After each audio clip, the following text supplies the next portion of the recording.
we're going to be doing something a little bit different. So the other day I put a post out on Instagram telling you guys that I was going to be doing a Q&A video today. Surprise, that's what we're doing today. With regards to the next seed starter pack, the next Air8 product, Escape during the fall time when we're into fall overseeding. So that is what we're going to be doing today. So what I'm going to do is I'm going to get on Instagram here, going to scroll through, got a couple of great questions in here, got a few on Facebook too, and what I'll do is I'll tag the person, if you will, so you can go give them a follow and support them to help grow this community. So that's what we're going to do. I'm going to go through these questions one by one. Kind of correlates to all the questions we've been getting over the years. I want to go ahead and clarify some of these questions because I get them all the time. So that, my friends, is what we're going to be doing today. Claw 11. When do you suggest starting with the next products to do monthly 3 ounces per thousand, including the Air8? I did my first application with my biostimulant package and will be doing my overseeding package this week. It asks for 9 ounces per 1,000 square feet. I'm assuming that's okay. Absolutely, no problems there. Now I will say this, the recommendations that we have for those who are just starting out is to do an application of the biostimulant pack 2 weeks ahead of doing the seed starter pack, which will include 3 applications coming up that we'll talk about as we progress into the fall. But yeah, doing that biostimulant application, great idea. Now, I will say this as an added bonus to your first application of the seed starter pack, which is going to be 12 ounces of the Green Pop and 3 ounces of the RGS. It's also a good idea if you want to get a little crazy to spike in some Air8 at 6 ounces per thousand, just to add a little bit to that aerating effect. Speaking of which, this is another rabbit hole I want to go down, by the way. If you're using the 1621-2 product, it actually does contain a little bit of RGS and Air8 in it. So if you don't get down an application to Air8 ahead of time, no need to fear. The 1621-2 Green Pop has you covered. It does have that liquid Air8 within it. So nothing to worry about, all good. Vito, I am not aerating this year, just using Air8 and other next products and overseeding. How short should I cut my turf type tall fescue to do this to ensure that I get germination? This is a really great question because oftentimes what we will say, especially when you're overseeding existing grass that's fairly thick, is you want to go ahead and cut it a couple notches lower than normal. So with fescue grass, I recommend taking it down 2 notches lower than what you're cutting it right now. So considering we're heading into the fall time, that's probably going to be anywhere from 3.5 to 4 inches, probably 3.5. I recommend taking it down to 3, potentially 2.5 if you can, as again, we want to give it some space and not cut it for at least a week or 2. Eric Kurt Ryder, hey Jake, since we had a severe drought this year, along with all the heavy equipment we had to use to remove the downed trees because of the Dorico, 90 to 140 mile an hour winds, what would you use on your brown lawn? My first recommendation to you would obviously be water, right? Because one thing that could really fix a brown lawn, especially if you're coming out of a drought, is more water. Water is king in lawn care, so make sure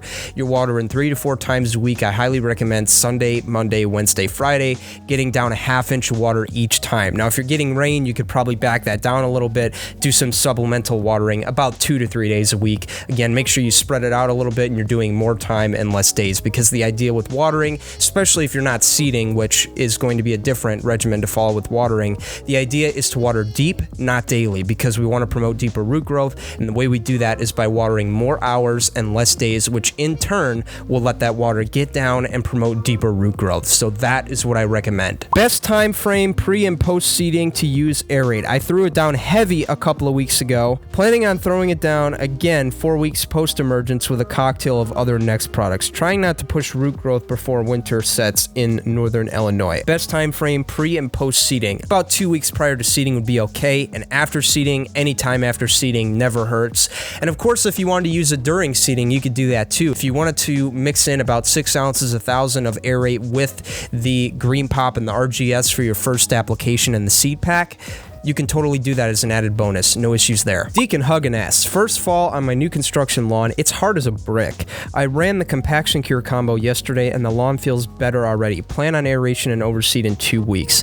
When should I use the compaction cure again? Turf type tall fescue, New Albany, Indiana. I recommend once a month. So if you did it yesterday, about a month from yesterday would be perfect. So if you want to run that monthly, no issues there. It's just going to make the soil that much better, that much richer, and that much darker. So once a month, and and you'll be good. Mock J, I did my Air8 no seed with turf type tall fescue, and we just had a torrential rainstorm today. At what point will I know I've lost some seed due to washout? Also, is being proactive with throwing down more seed counterproductive? I do have a bunch of dead spots with no grass. All right, so Mock J, to answer this question, it really depends on your situation and the grass seed that you're using. Now, if you're using turf type tall fescue, that stuff does come up around 5 to 7 days, so any of the areas that look like they haven't come up yet, it doesn't hurt to sprinkle just a little extra seed in those areas. So I would probably wait a day or two just to make sure that you know, it did wash away if you're going to reapply, but if it didn't wash away, I wouldn't worry about it. So just be observant about it and you'll be all right. DB Liam,